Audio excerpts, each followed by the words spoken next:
যারা নিহত হয়েছে, আহত হয়েছে, আমরা তাদেরকে বিভিন্ন হসপিটালে আগের থেকে ঘুরে ঘুরে দেখতেছিলাম, তাদের বাসায় গিয়েছিলাম। তারই অংশ বিশেষ আজকে আমরা পঙ্গুতে এসেছি।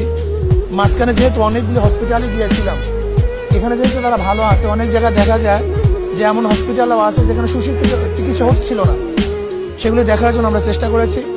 আমি সরকারকে বলবো, অন্তর্বর্তীকালীন সরকারকে বলবো, সর্বোচ্চ গুরুত্ব দেওয়া দরকার রুগীদের ব্যাপারে। যারা আহত হয়েছে এবং বিভিন্ন ধরনের অসুস্থ হয়েছে, গুলিবিদ্ধ হয়েছে, যাদের চক্ষু নষ্ট হয়ে গেছে, আমি অনুরোধ করব বর্তমান অন্তর্বর্তী সরকার সর্বোচ্চ চিকিৎসা ব্যবস্থা করুন, তাদের পাশে থাকেন। যদি বাংলাদেশে চিকিৎসা না থাকে, এরকম কিছু দেখলাম যাদের অবস্থা খুবই খারাপ, যেমন আলকারিমে একজন হসপিটাল আমি দেখলাম হসপিটালে আছে যাদের ঘাড়ের মেরুদণ্ড ভেঙে গেছে, যেটা আমাদের দেশে বাংলাদেশে চিকিৎসা হবে বলে আমার মনে হয় না।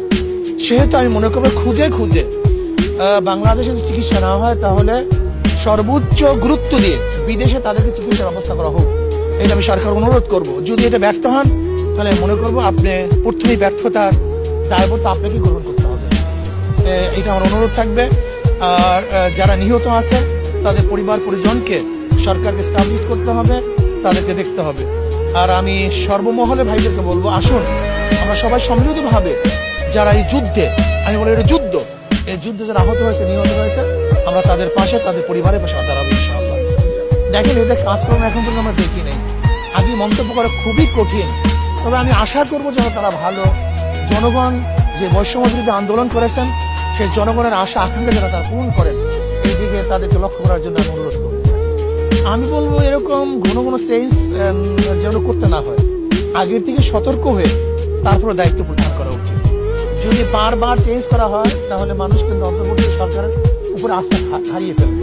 ইসলাম সবার অধিকার চায়, ইসলাম উখরিজাত লিন্নাস, মানবতার কল্যাণের জন্য আমাদের বের করা হয়েছে। ইসলামের মধ্যে কল্যাণ, ইসলামের মধ্যে সম্মতা, ইসলামের মধ্যে অধিকার। যদি ইসলাম প্রতিষ্ঠিত হয়ে যায় তাহলে সমস্ত মানুষ, শুধু মানুষ নয়, সেখানে জানোয়ারও শান্তিতে বসবাস করতে পারবে। ওমর ইবনে খাত্তাব রাদিয়াল্লাহু বলেছেন, আমার খেলাফতের আমলে, আমার ক্ষমতার আমলে ফোরাতের কোলেও যদি একটা কুকুর না খেয়ে মারা যায়, আমাকে জবাব দেবে। বুঝছেন এই কথা নিন কি, যে ইসলাম একটা জানোয়ারের প্রতিও খেয়াল রাখে, সেখানে মানুষ আশরাফুল মাখলুকাত, মানুষ তো অনেক। ইসলাম যদি চলে আসে, আপনি দেখবেন বস্তির মধ্যে, রোডের মধ্যে, গাছতলাতে কোনো মানুষ ঘুমাতে হবে না। ইসলামের দায়িত্ব। আমারও যে দাম, ওই গাছতলায় যে ঘুমায় তারও একই দাম। আমিও যে মানুষ, রাস্তার পাশে যারা ধুকে থেকে মরছে তারা একই মানুষ। কাজে ইসলাম মানবতার মর্যাদা চায়, মানুষকে তারা উন্নয়ন করতে চায়। কাজে ইসলাম যদি চলে আসে তাহলে মুসলমান, হিন্দু, বৌদ্ধ, খ্রিস্টান, গরিব, ধনী, শিক্ষিত, মূর্খ, পুরুষ, মহিলা, যার যে অধিকার, সমস্ত অধিকার বাস্তবায়ন হবে, এটা আমার বিশ্বাস।